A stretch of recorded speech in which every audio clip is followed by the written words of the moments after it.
안녕하세요.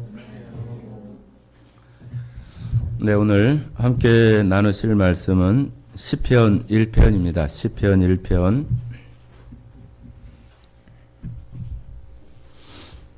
시편 1편은 구약성경 805쪽, 805페이지 되겠습니다.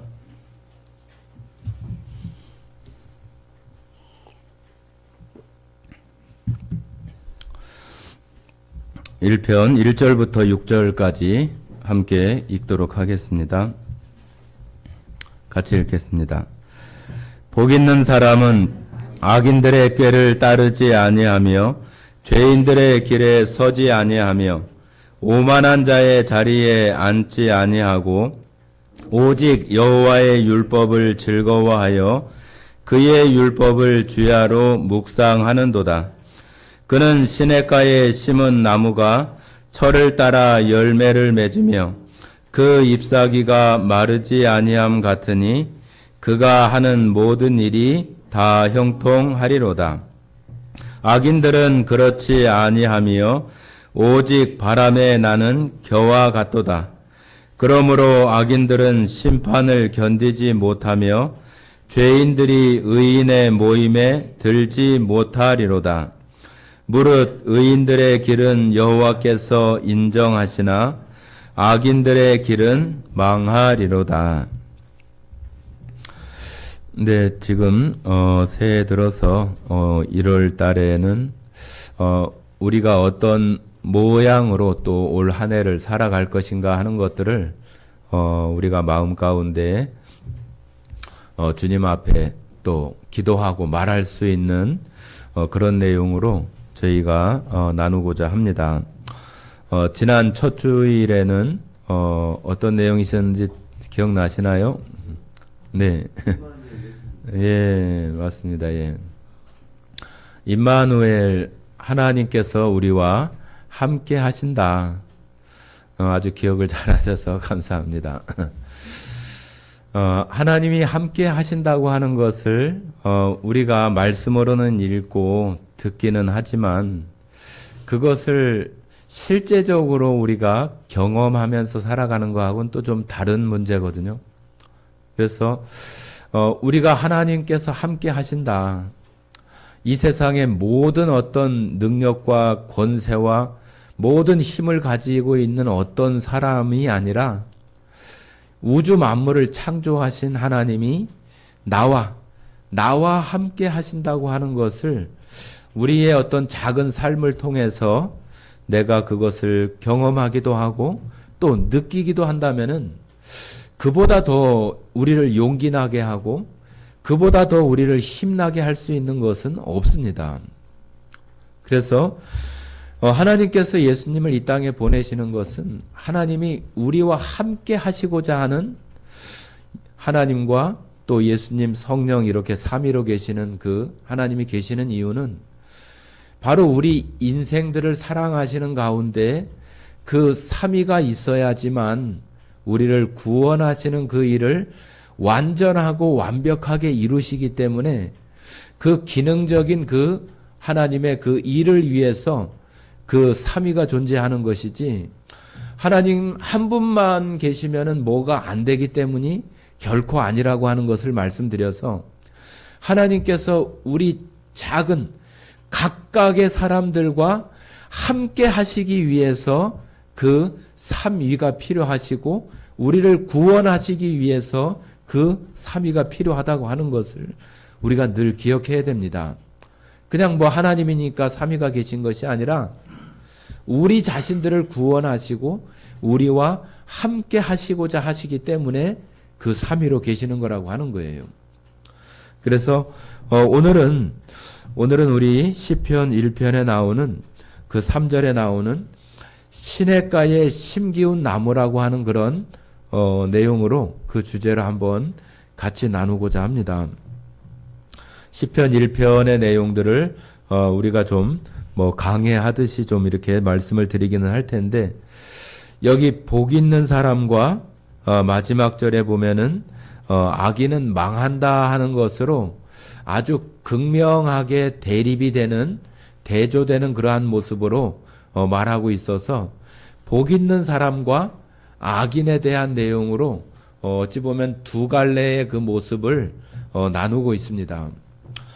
지금 여기 복 있는 사람은 이렇게 말하는 것은 우리들에게 너희가 무엇인가를 많이 받았기 때문에 너희가 복 받았다 그런 표현이 아니라 그런 부분도 물론 일정 부분이 있겠지만은 이 부분은 바로 하나님께서 이스라엘 또 다윗이나 이스라엘 백성들과 함께 하시면서 이스라엘 백성들과의 그 관계가 되어져서 살아가는 너희들은 정말 행복하고 정말 복 있는 사람이다. 너희는 정말로 좋겠다. 너희는 정말로 행복한 자들이야. 그런 의미예요. 그러니까 단순히 그냥 우리가 무슨 좋은 일이 생기고 내가 어떤 이득을 얻고 그러는 것으로의 복이 아니라 창조주 하나님과의 그 관계가 이루어진 그 사람이 복되다. 너 정말 좋겠다. 그런 말이에요. 우리 친구들 사이에도 그런 말 가끔 하잖아요. 야, 너 정말 좋겠네. 뭐가 있어서 아니면 너 이렇게 되어서 너 이러니까 그런 이야기를 많이 듣잖아요. 또 그런 이야기를 하기도 하고. 그런데 하나님은 정작 우리들에게 말하는 그 말씀은 너가 하나님과 관계를 맺는 자가 된 것이 너 정말 좋겠다 그런 말이에요. 그러면서 그런 사람은 여기 이제 악인들에 대해서 말하면서 그 세 가지의 그 부분을 하지 않는다고 하는 것을 얘기하는데 악인들의 꾀를 따르지 않고 죄인들의 길에 서지 않고 오만한 자들의 자리에 앉지 않고 그래서 여기 악인들, 오만한 자들, 죄인들 이렇게 각각 다른 모습처럼 말하고 있지만은 여기서 얘기하는 이 각각 다른 모습은 다른 것이 아니라 하나님과 관계를 맺고 있지 못하는 사람들 그런 사람들을 다 지칭해서 하고 있는 말이에요. 그런데 여기 나오는 이 세 가지의 모습이 어찌 보면은 좀 점점점 어찌 보면 좀 이렇게 확대되어져 가는 그런 모습을 우리가 볼 수 있는데 우리들도 신앙생활을 하면서 우리들 안에 정말로 어떤 사단이 틈을 타가지고 죄가 이렇게 들어오게 되면은 여기 꾀를 따른다고 그랬잖아요. 꾀를 따른다고 하는 것은 하나님의 말씀, 하나님과의 관계 속에 있지 않는 상태, 하나님의 말씀을 바라보고 있지 않는 상태가 꾀를 내는 거예요. 꾀를 내는 거. 성경 말씀에도 하나님께서 너희에게 모든 것을 더해 주시지만 사람이 스스로 꾀를 낸 것이다. 그런 말씀이 있어요. 꾀를 냈다고 하니까 우리가 뭐 교묘하게 무엇을 한 것처럼 이렇게 어떤 말할 수 있지만 여기 꾀를 냈다고 하는 것은 하나님과 어찌 보면 관계가 되어 있지 않은 상태, 하나님의 말씀을 바라보지 않는 상태, 그게 꾀를 내는 거예요. 그렇잖아요. 우리가 하나님을 섬기는 사람들인데 하나님의 말씀이나 하나님이 원하는 방향으로 나가지 않고 내가 이러면은 되겠네? 이럴 수도 있겠네? 여기가 더 확실해. 그것이 바로 꾀라고 하는 거예요. 자기가 자기 생각 가운데에서 하나님의 말씀과 어찌 보면은 멀어져 있는 상태, 자기 중심적이고 자기의 어떤 뜻대로 하려고 하는 그 상태가 꾀를 내는 거라고 하는 거예요. 꾀를 내는 거. 여러분 그렇게 되면 어떻게 돼요? 하나님의 말씀이나 하나님과의 관계가 이렇게 맺어지지 않고 내가 원하는 쪽, 내가 보기에 옳고 좋은 쪽으로 가게 되면 어떻게 됩니까? 하나님에게서 이렇게 점점 멀어지는 것이 되는 거죠. 그러다 보면은 이제 악한 사람들 가운데 내가 서 있는 그 어떤 모양으로 들어가게 되고 그 다음에 보면 어떻게 돼요? 오만한 자의 자리에 앉지 않는다고 하는 거잖아요. 앉는다고 하는 건 뭐예요? 거기에 머물러 있고 그 가운데 빠져 있고 그 가운데 이제 자기가 어떤 상태에 와 있는지도 모르고 하나님과 너무나 멀어져서 되어 있는 그런 상태라고 볼 수 있겠죠. 처음에는 자기 꾀로 출발을 해가지고 악인들, 죄인들 가운데 서서 살아가는 모습이 되어지고 그 다음에는 그 가운데 이제 털썩 주저앉아가지고 그런 모습이 되어진다고 하는 거죠. 여러분, 이런 사람 성경에 가장 그 잘 나타난 사람이 있어요. 누굴까요? 예, 창세기 나오는 그 롯이에요. 롯이 아브라함과 헤어져 가지고, 그죠? 그 다툼이 있어 가지고 헤어지게 되는데 롯이 아브라함이 말하잖아요. 네가 원하는 대로, 네가 보기에 좋은 대로 네가 먼저 선택을 하라고 할 때 이 롯이 선택을 하는 그 모습을 보면은 야, 정말로 목처지가 좋고 또 아름답고 자기 보기에 여호와의 동상 같기도 하고 그런 표현을 해요. 그죠? 그러면서 자기가 보기에 그렇게 좋아 보이고 여기가 좋겠다 하는 그런 생각을 하는 거죠. 원래는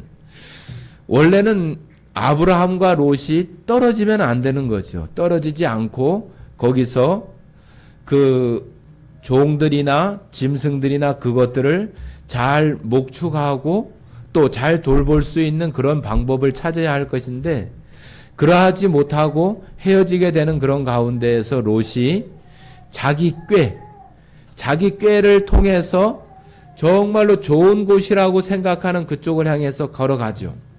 걸어가다가 소돔성으로 바로 들어가요? 안 들어가요? 안 들어가요. 이 소돔성이 죄악이 많은 곳이라고 하는 것을 알기 때문에 들어가지 않아요. 들어가지 않고 그 근처에 가서 살아요. 근처에 가서 살다가 그 다음에 그 안에 들어가요. 그 안에 들어가서 이제 어떻게 해요? 그 안에서 나름 성공을 해요. 그죠?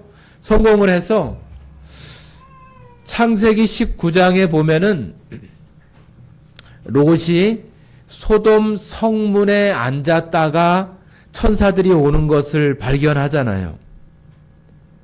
그것은 소돔 성문이라고 하는 곳은 성문에 아무나 앉는 게 아니에요. 그 성에 유력한 자거나 또 지위가 높거나 아니면은 심판이나 재판을 하는 곳이 바로 성문 위예요. 성문에 출입하는 사람들이 거기를 늘 왕래하기 때문에 무슨 문제가 있거나 그럴 때는 거기서 재판을 하는 거예요. 그러니까 롯이 얼마나 그 안에 들어가서 그 생활 속에 푹 빠져가지고 그 가운데에서 나름 지위를 얻고 그런 모습으로 살고 있는가를 알고 있는 거죠. 볼 수 있는 거예요. 그래서 나중에 그들이 천사가 들어와서 롯의 집에 막 쳐들어올 때에 그들이 롯을 막 밀치고 들어오면서 했던 얘기가 있어요. 네가 어디서 와가지고 우리의 재판관이 되려고 한다고 이렇게 얘기를 해요. 말하자면은 이 소돔 성으로 봤을 때는 이 근본도 없고 잘 알지도 못하는 사람이 들어와가지고 자기들이 뭐 이랬네 저랬네 감나라 배나라 이렇게 얘기를 하니까 그 소돔성 사람들이 기분이 나쁜 거죠. 그러면서 네가 어디서 와가지고 우리의 재판관이 되려고 하냐고 하면서 막 얘기를 하는 거예요.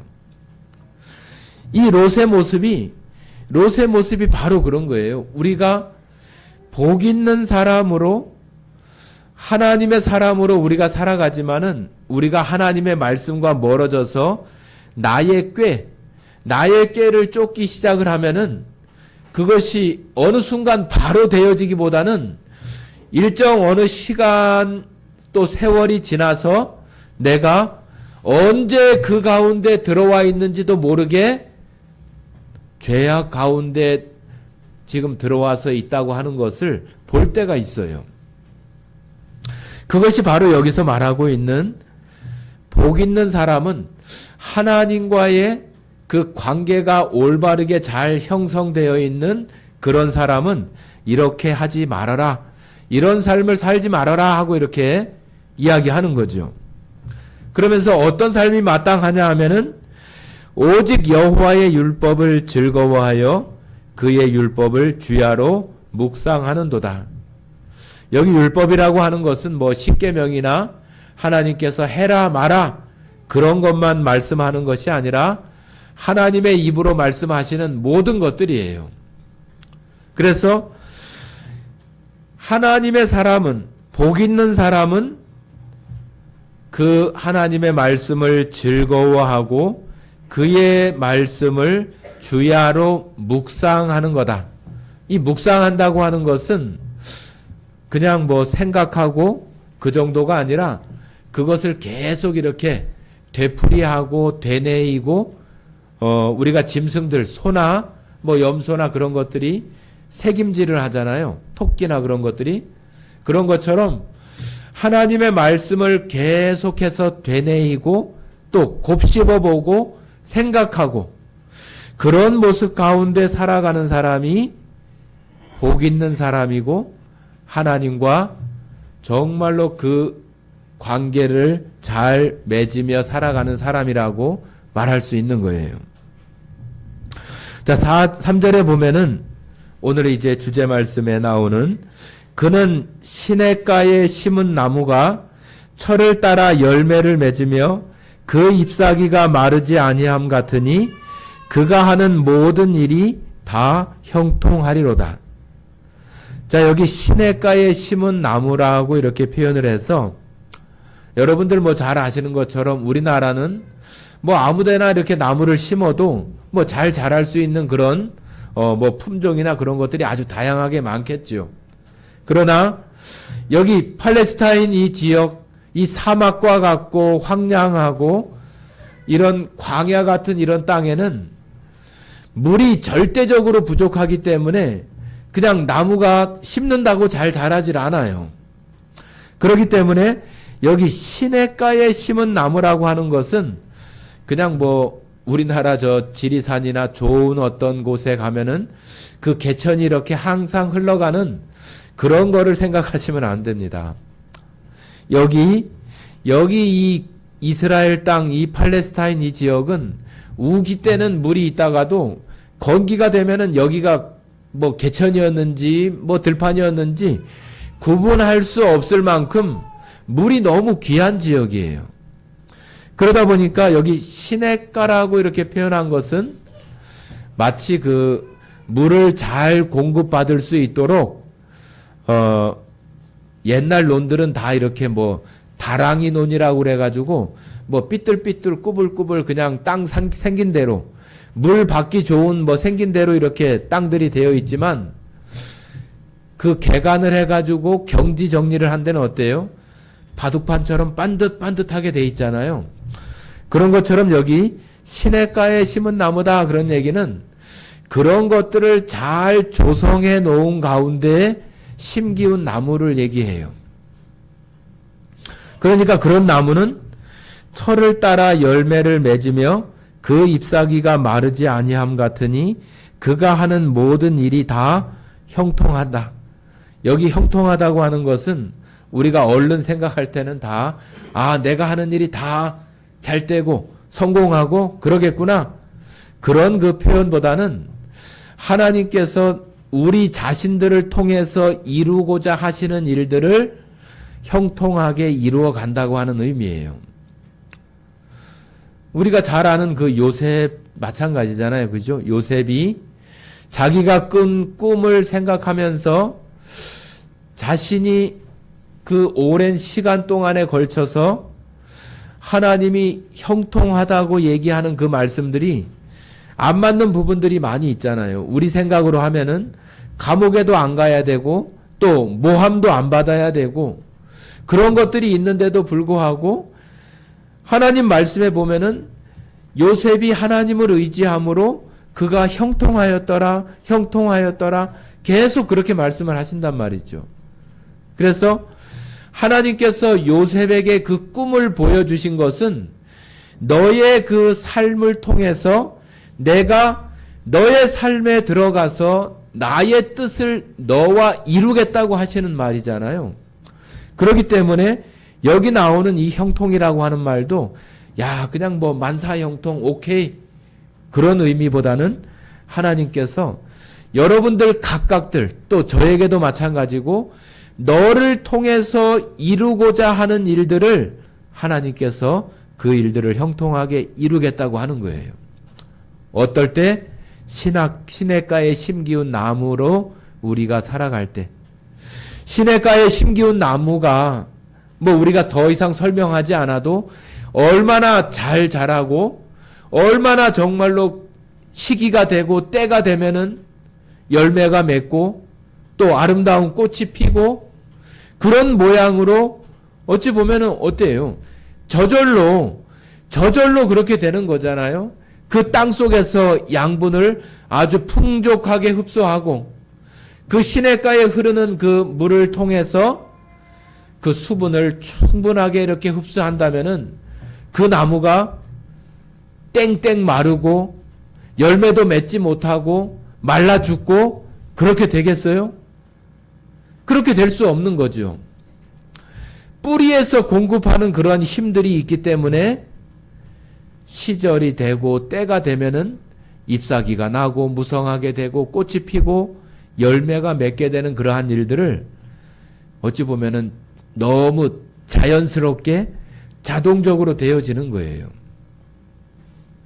우리가 바로 시냇가에 심은 나무라기보다는 심겨진 나무예요. 심겨진 나무. 원래는 어디 있었어요? 원래는 저 황량한 광야 가운데 아주 볼품없고 삐쩍 마르고 열매도 맺을 수 없고 겨우 이렇게 삶을 유지하는 그런 모습이었었는데 그것을 거기서 뽑아서 이 시냇가로 옮긴 거죠. 옮겨 심은 거예요. 옮겨 심은 거. 여러분과 저가. 자, 한번 그런 말씀들을 한번 찾아보겠습니다. 요한복음 5장 보십니다. 요한복음 5장. 잘 아시는 말씀. 요한복음 5장 24절.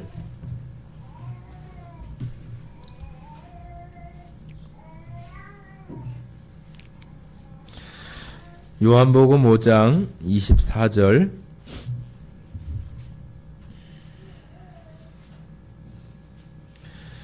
같이 읽겠습니다.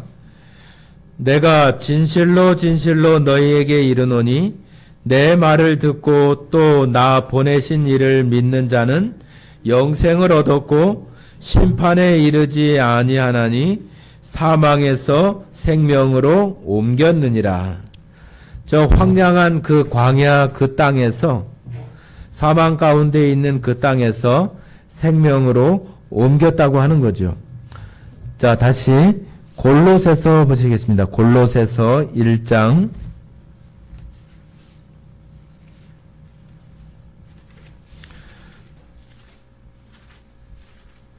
골로새서 1장 13절만 읽겠습니다. 13절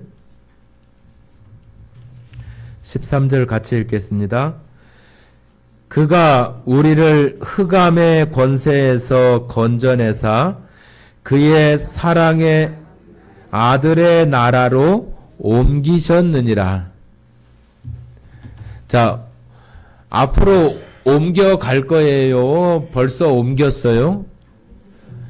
옮겼다고 하는 거예요. 우리들을 그쪽으로 옮겨 심었어요. 시냇가에 옮겨 심은 나무들이 바로 우리들이에요.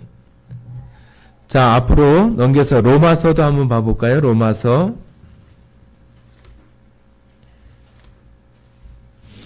11장입니다.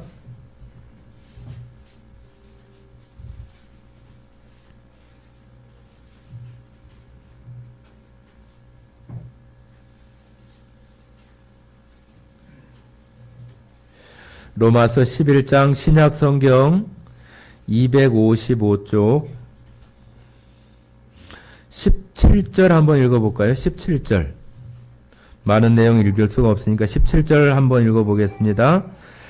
또한 가지 얼마가 꺾이었는데 돌 감람나무인 네가 그들 중에 접붙임이 되어 참 감람나무 뿌리의 진액을 함께 받는 자가 되었은즉. 자, 우리가 돌 감람나무였었는데 참 감람나무로다가 접붙임이 되어졌다.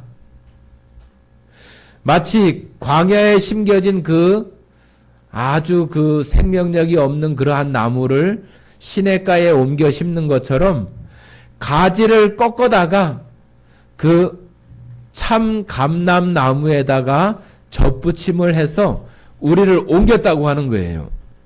지금 말씀드린 요한복음이나 또 로마서나 골로새서의 말씀이 뭐예요? 우리를 옮겼다고 하는 거예요. 옮겼다.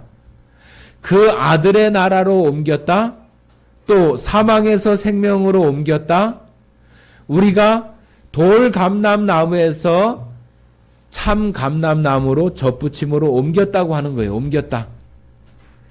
시냇가에 옮겨 심는 것처럼 우리를 그와 같이 옮겼다고 하는 거예요. 옮겼다.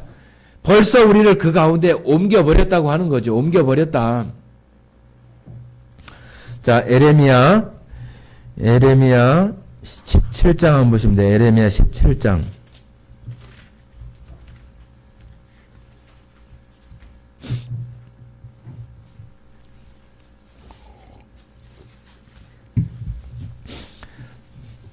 에레미야 17장은 구약성경 1078쪽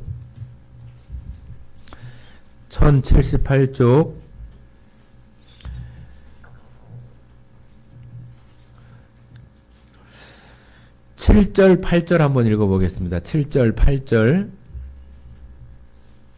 같이 읽겠습니다. 그러나 무릇 여호와를 의지하며 여호와를 의뢰하는 그 사람은 복을 받을 것이라. 그는 물가에 심어진 나무가 그 뿌리를 강변에 뻗치고 더위가 올지라도 두려워하지 아니하며 그 잎이 청청하며 가무는 해에도 걱정이 없고 결실이 그치지 아니함 같으리라.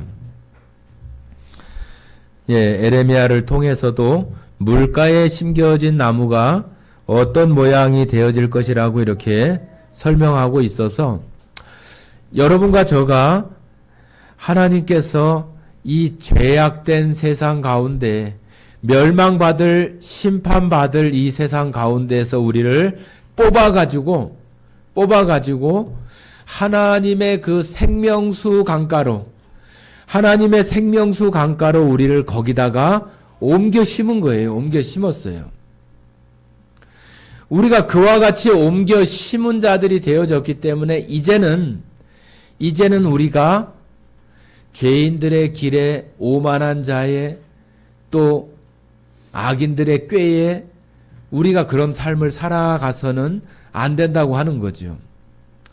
우리의 삶이 바로 이제는 옮겨 심겨진 그곳에 있는 물과 양분을 흡수하고 거기서 힘을 얻고 강건하여져서 열매를 맺는 그러한 모습들이 하나님께서 우리를 이 가운데 옮겨 심은 이유이고 목적인 것이죠.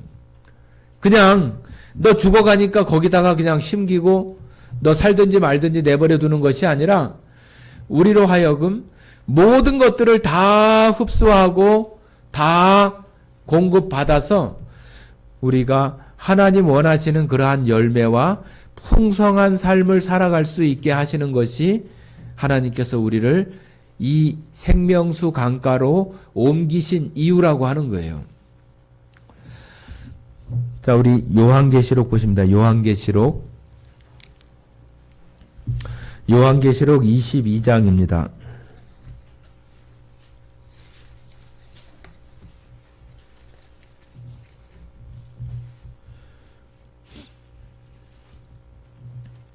22장 1절부터 2절 읽어보겠습니다. 22장 1절 2절. 또 그가 수정같이 맑은 생명수의 강을 내게 보이니 하나님과 및 어린 양의 보좌로부터 나와서 길 가운데로 흐르더라. 강 좌우에 생명나무가 있어 12가지 열매를 맺되 달마다 그 열매를 맺고 그 나무 잎사귀들은 만국을 치료하기 위하여 있더라. 자, 여기 생명수 강이라고 이렇게 표현을 해서 우리를 그냥 어떤 평범한 그런 그 시냇가가 아니라 생명수 강, 생명을 얻게 하는 그 강가로 우리들을 옮겨 심었다고 하는 거죠. 우리가 그 가운데에서 정말로 하나님께서 우리들에게 그와 같은 것을 부어주심으로 우리는 이제는 정말로 예전에 그러한 악한 죄악된 길에서가 아니라 이제는 우리가 완전히 이제 우리의 그 내부에 흐르는 마치 그 우리가 얼마 전에 제가 아시는 그 목사님 동생이 그 뭐 골수암 비슷한 어떤 그런 것 때문에 그 조혈모 세포, 그죠? 혈액 속에 있는 조혈모 세포를 이식 받아가지고, 조혈모라는 건 뭐예요? 피를 만드는 거잖아요. 자기 피를 완전히 다 빼내고, 마치 그 홉수를 이렇게 꼽아가지고 자기 피는 꺼내고 또 이식을 받는 사람의 그 조혈모 그 세포와 피를 한쪽에서는 빼내고 한쪽에서는 공급받으면서 자기의 것을 완전히 이렇게 바꾸는 거죠. 그것이 잘 맞지 않으면은 엄청난 그 충돌이나 부작용이 생겨서 생명이 위협받기도 하는 그러한 일들을 우리가 가끔 뉴스에 듣기도 하는데, 마치 우리가 이제는 우리 안에 흐르는 그러한 것들을 이제는 싹 걷어내고 그 생명수 강으로부터 흘러 들어오는 것을 우리가 이제는 공급받음으로 그 힘으로 우리가 살아가는 것이 시냇가에 옮겨진 그 나무가 살아가는 그 모습이에요. 그래서 우리는 그 강가에서 절대로 떠나지 않고 그 강의 뿌리를 받고 우리가 살아가는 모습으로 살아야만 우리들은 그 가운데서 흐르는 영양분이나 모든 것들을 공급받으면서 살아갈 수 있는 사람들이 되는 거죠. 그러지 않으면 우리는 절대로 그 가운데에서 살아갈 수가 없어요. 자, 여러분 잘 아시는 요한복음 한번 15장 한번 보십니다. 15장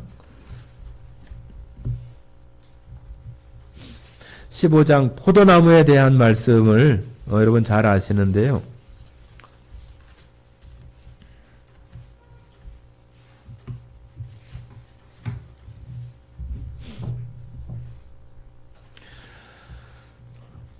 요한복음 신약성경 173쪽 15장 1절부터 5절까지 한번 읽어보겠습니다. 같이 읽겠습니다. 나는 포도나무요 내 아버지는 농부라. 무릇 내게 붙어 있어 열매를 맺지 아니하는 가지는 아버지께서 그것을 제거해 버리시고, 무릇 열매를 맺는 가지는 더 열매를 맺게 하려 하여 그것을 깨끗하게 하시느니라. 너희는 내가 일러준 말로 이미 깨끗하여졌으니 내 안에 거하라. 나도 너희 안에 거하리라. 가지가 포도나무에 붙어 있지 아니하면 스스로 열매를 맺을 수 없음 같이 너희도 내 안에 있지 아니하면 그러하니라. 나는 포도나무요 너희는 가지라. 그가 내 안에 내가 그 안에 거하면 사람이 열매를 많이 맺나니 나를 떠나서는 너희가 아무것도 할 수 없음이라. 여기 포도나무와 가지로 이렇게 설명을 하셔서, 포도나무는 예수님이고 그 예수님께 붙어있는 가지가 바로 하나님 앞에 구원받은 성도들이라고 이렇게 말하고 있는 거죠. 그래서 그 가지가 그 가지가 포도나무에 잘 붙어 있으면은 그 시절을 따라서 풍성한 포도를 맺을 수 있겠지만은 그 가지를 떠나서는 아무것도 할 수 없는 거죠. 제가 간혹 말씀드리지만은 우리는 스스로 생각할 때에 내가 이런 것도 하고 저런 것도 하고 내가 이렇게 잘했어. 내가 이런 것들을 이루었어. 그렇게 말할 수 있는 것들이 있다 할지라도 하나님께서 우리를 통해서 이루시고자 하는 일, 포도나무가 그 포도 가지를 통해서 이루고자 하는 일은 뭐예요? 포도를 맺는 거잖아요. 포도를 맺는 거. 그런데 거기에 사과가 열리고 뭐가 열리고 뭐가 열린다고 해서 하나님께서 그것을 너 잘 열렸다 그렇게 말하지 않는다고 하는 거죠. 하나님은 아무것도 할 수 없다고 말하는 거예요. 아무것도. 하나님께서 포도나무를 통해서 그 뿌리를 통해서 공급받아져서 그것이 나와지는 것이 아니면은 그거는 아무것도 아니라고 하는 거예요. 아무것도 아닌 거. 그러니까 우리가 우리 자신들의 어떤 꾀를 쫓아서 내가 생각하는 방식으로 살아가면서 내가 그래도 세상에서 이런 것도 하고 저런 것도 하고 마태복음 7장에 나오는 어떤 그 선지자들이 예수님 앞에 심판받을 때의 모습처럼 내가 귀신도 쫓아내고 선지자 노릇도 하고 뭐 이런 거 저런 거 다 했다고 얘기하지만은 예수님이 뭐라고 그래요? 내가 너희를 도무지 모르겠다고 얘기하시잖아요. 도무지 모르겠다고 말하는 것처럼 하나님으로부터 나오는 것으로 맺혀지지 않는다면은 아무리 세상적으로 좋은 것을 맺는다 할지라도 그것은 아무것도 아니란 얘기예요. 아무것도 아니라고. 아무것도 할 수 없다고 하는 것을 우리가 이런 말씀들을 아주 주의 깊게 생각을 해야 돼요. 그래서 우리가 다시 이제 시편 1편으로 가보면은 그 시편 1편에서 이렇게 말씀을 하는 것입니다. 1편 한번 다시 보시겠습니다.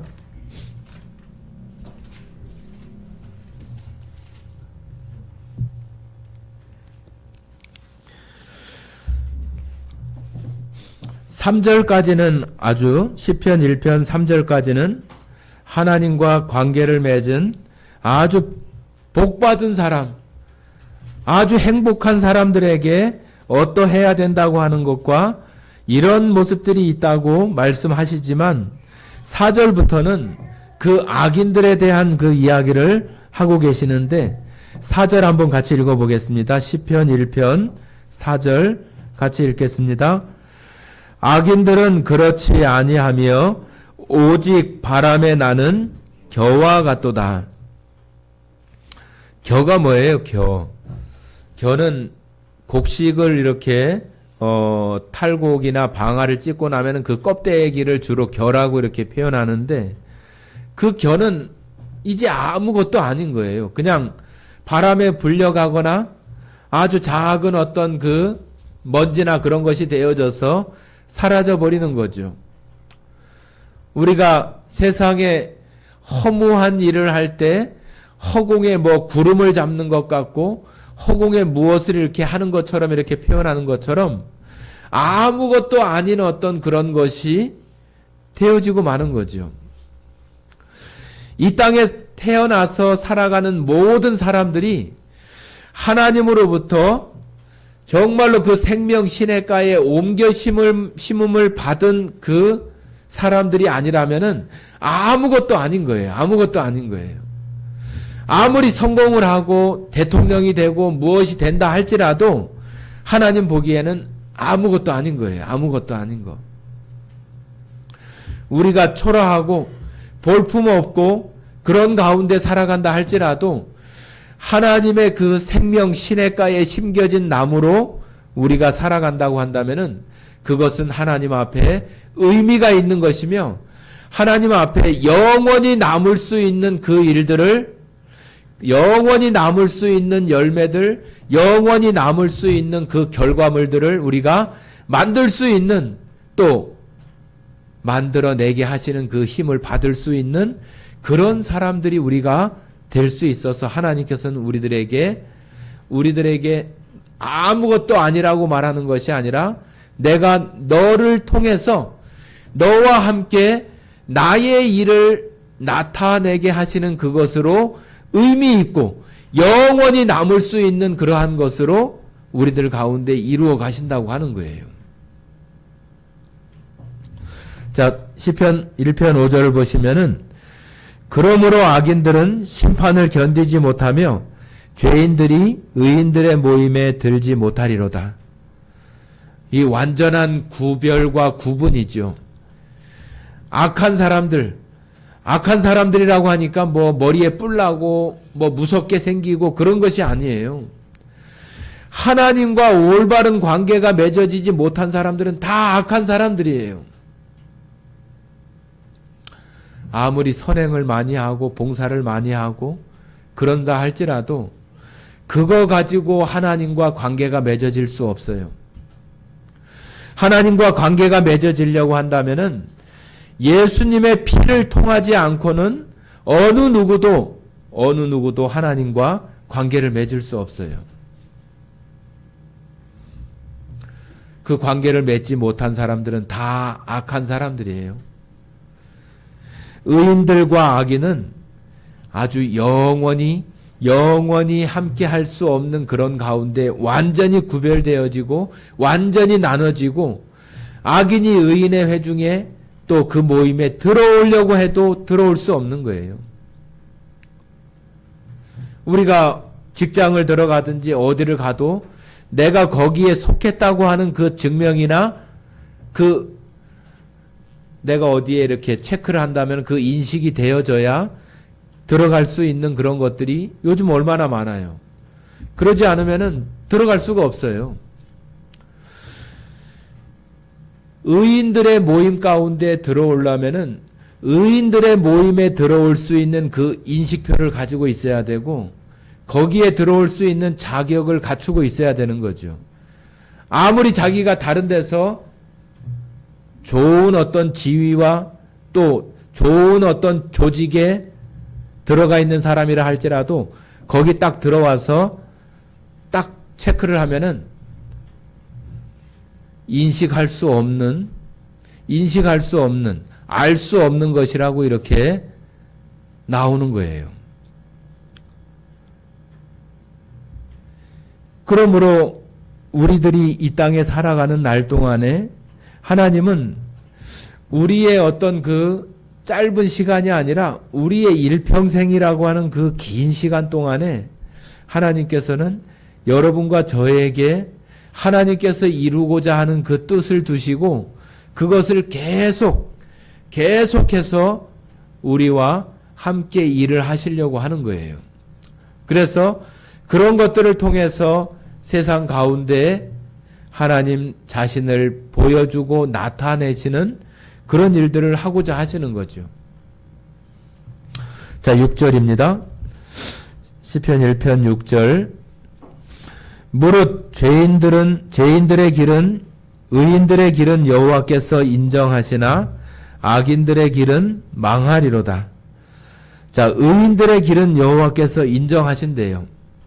여기 인정한다고 하는 것은 그냥 뭐 내가 너희들의 어떤 것을 내가 봤어, 뭐 내가 동의했어, 내가 인정해, 그런 그것이 아니라 의인들의 길을 인정한다고 하는 것은 하나님께서 여러분들이 고통 가운데 있든지 즐거운 가운데 있든지 하나님께서 우리들의 모든 것들을 다 보시고 아신다고 하는 거예요. 이스라엘 백성들이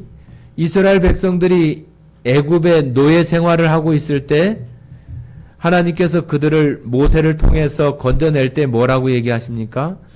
그들의 고통과 또 그들이 그 가운데 있는 것들을 내가 알고 내가 봤다고 이렇게 얘기를 해요. 그렇기 때문에 여기 의인들의 길을 여호와께서 인정하신다고 하는 것은 여러분들이 어떤 상태에 있든지 간에 하나님께서 그것을 다 아시고 보시고 아신다고 하는 거예요. 아신다.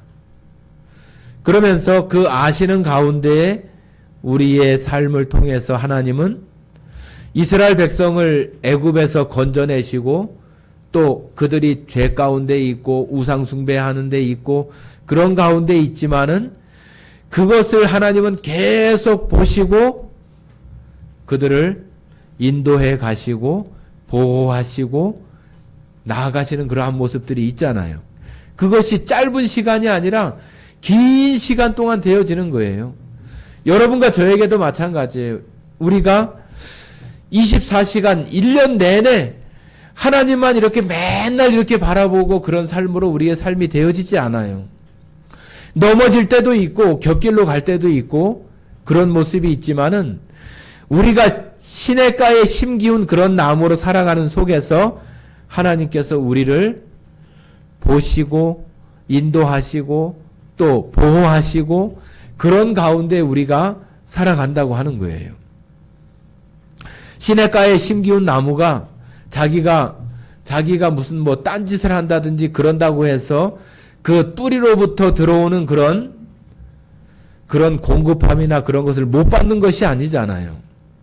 다만 우리가 우리의 생활이 너무 고통스럽고 어려운 그런 가운데 있다 보니까 하나님이 나와 함께 하지 않는 것 같고 하나님이 너무 멀리 있는 것 같고 나는 쏙 빼놓고 하나님께서 다른 일을 하시는 것 같고 그런 느낌을 갖는 것 뿐이지 하나님께서 아직 나와 함께 하시고 하나님의 그 일들을 이루어 가시는 것을 형통하게 나를 통해서 하신다고 하는 것을 우리는 그것을 믿어야 되는 거예요. 그걸 믿어야 돼요.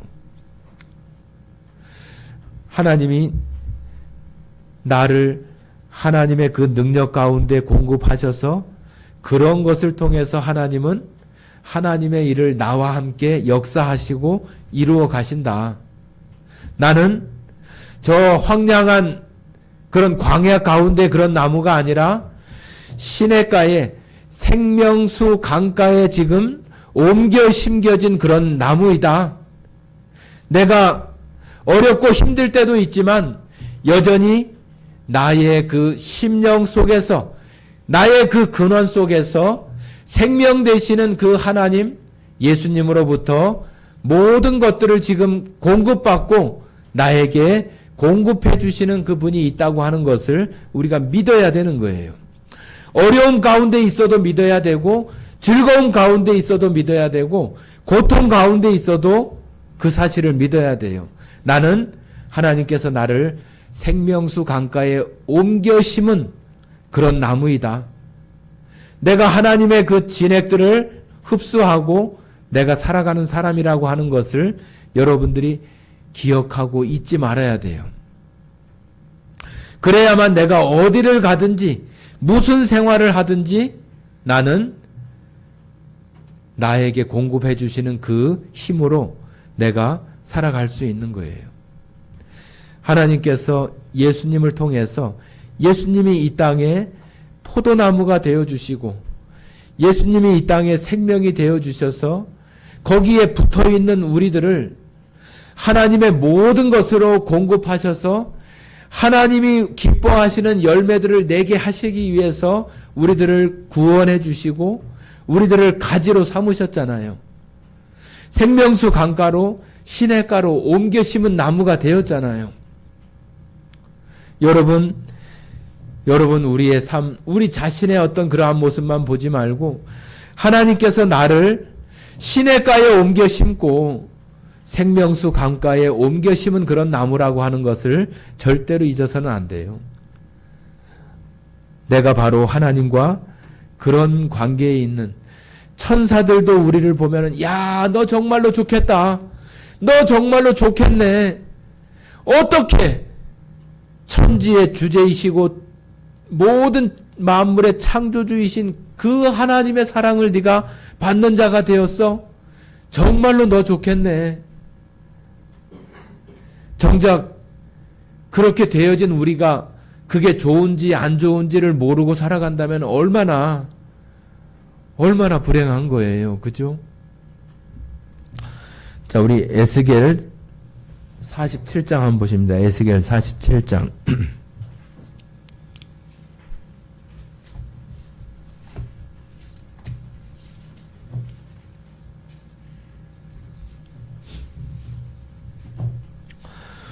에스겔 47장 구약성경 1227쪽 1227페이지. 47장은 성전에서 나오는 그 물이 모든 곳을 이렇게 채우고 우리의 발목부터 무릎부터 우리가 이제는 거기에 헤엄칠 만큼 그 물이 이렇게 흘러나와서 모든 것들을 소생케 하고 생명력 있게 하고 그런 내용들을 1절부터 12절까지 이렇게 계속하고 있습니다. 자, 그 가운데 9절부터 10절까지만 읽어보겠습니다. 9절부터 10절까지 나중에 집에 가셔서 한번 읽어보시기 바랍니다. 9절 10절 읽겠습니다. 이 강물이 이르는 곳마다 번성하여 모든 생물이 살고 또 고기가 심히 많으리니 이 물이 흘러 들어가므로 바닷물이 되살아 나겠고 이 강이 이르는 각처에 모든 것이 살 것이며 또 이 강가에 어부가 살 것이니 엔게디에서부터 에네글라임까지 금을 치는 곳이 될 것이라. 그 고기가 각기 종류를 따라 큰 바다의 고기같이 심히 많으려니와. 자, 여기 아주 풍성하고 또 풍족하고 그런 그 내용들을 이렇게 말하고 있는데 그 근원은 성전에서 흘러나온 물이 그와 같이 이루어진다고 하는 것을 말하고 있어요. 여러분들과 또 제가 이 땅에 살아가는 그 동안에 정말로 어느 순간에 여러분과 저와 어떤 그 모습들은 다르지만 하나님께서 너무나 큰 은혜를 주시고 하나님의 그 은혜 가운데 심겨진 나무로 살아갈 수 있도록 하나님께서 우리들을 그 죄악 가운데에서 하나님의 그 생명 또 시냇가 그쪽으로 이렇게 거기서 뽑아서 우리를 이곳에 옮겨다 심으셨어요. 이제는 그 황량한 그런 사막이 아니라 그 죄악된 세상이 아니라 하나님께서 하나님으로부터 성전으로부터 흘러나오는 그 물들이 우리를 점점 채워서 발목, 무릎, 허벅지 이제는 수영을 해야 될 만큼의 그런 모습들이 되어지고 그 물 가운데 많은 물고기와 풍족하고 풍부한 것이 함께 되어지는 것처럼 하나님께서 우리 각각마다 그러한 삶을 살기를 기대하고 그런 삶 가운데 우리가 풍성하게 누리면서 살아가기를 하나님 원하시는 거예요. 여러분들이 2024년을 살아가시는 동안에 오늘 들으신 이 시편 1편의 말씀, 내가 시냇가에 심겨진 나무다. 내가 스스로 가서 심긴 것이 아니라 하나님께서 예수님을 통해서 우리를 죄 가운데서 뽑아서 하나님의 나라, 하나님의 그 강가로 또 성전 물이 흐르는 그 강가로 우리를 그곳에 심겨 주셨다고 하는 거예요. 우리는 내 뜻이나 내 마음이나 내 생각이 아니라 하나님께서 우리에게 그렇게 해 주셨다고 하는 것을 믿는 것이고 내가 이제는 그 가운데 살아가는 사람이다. 그러므로 나는 이제 하나님의 그 말씀, 풍성하게 흘러들어오는 그러한 말씀들로 나를 채우고 내가 그것들로 하나님께서 주시는 그 풍성함 가운데 살아가는 것이 하나님께서 나를 예수님의 그 십자가를 통해서 그 고난과 그 고통을 통해서 우리를 옮겨 심을 수 있도록 하게 하신 하나님의 뜻이고 이유라고 하는 거예요. 여러분 모두가 다 하나님 보시기에 너무나 보배롭고 존귀한 자들이고 그 가운데서 더욱더 이제는 정말로 너는 좋겠네. 너 정말로 행복한 자이네. 너 정말로 복받은 자이네. 하나님의 자녀가 되었다고 하고 하나님의 모든 것들을 내가 공급받으면서 살아갈 수 있는 그런 나무, 그런 사람이 되었다고 하는 것이 얼마나 나에게 큰 힘이고 용기가 되고 이 험난한 세상을 정말로 더 힘있게 살아갈 수 있게 하는 든든한 또 에너지가 되는지를 여러분들이 생각하시면서 어느 형편에 처해 있든지 정말로 이 2024년도 이 시간이 제가 지난주에도 말씀드렸나요? 갑진년이라고 하는데 아주 그냥 값진, 아주 여러분 각각에게 값지게 여러분들 속에서 그 나무마다 아주 무성하고 풍성하고 하나님 주시는 그러한 가운데 풍성함과 풍족함을 누릴 수 있는 모든 나무들이 다 되시기를 예수님의 이름으로 축원드립니다. 함께 기도하고 마치겠습니다.